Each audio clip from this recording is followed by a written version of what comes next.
Det Konservative Folkeparti er et parti for ansvarsbevidste mennesker, der elsker deres fædreland med dets kultur, traditioner og historie, og som jer, der ønsker et frit samfund, hvor den enkelte tager ansvar for sig selv og sin nærmeste.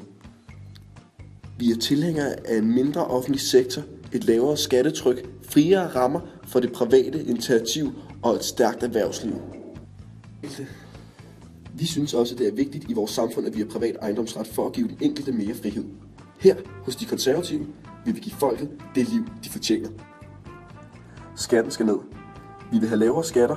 Vi konservative værdsætter frie rammer for mennesket.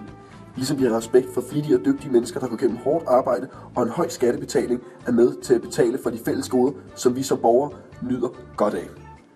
Et vigtigt redskab til at kunne klare sig selv og øge sine valgmuligheder i livet er en lavere skat. Vi synes, at mennesket skal kunne nyde deres liv, som de fortjener.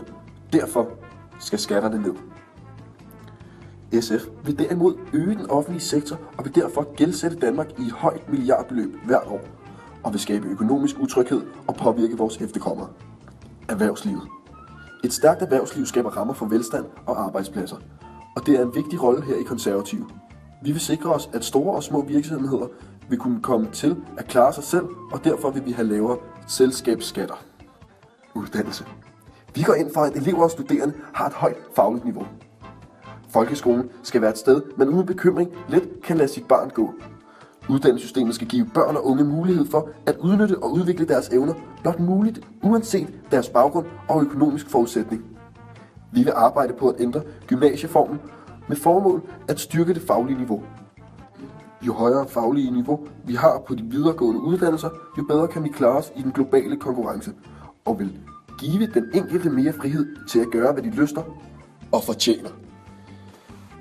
Konservative vil have flere i arbejde, styrke væksten i erhvervslivet, sænke selskabsskatten, sænke skatten, reformere gymnasiereformen. Tak.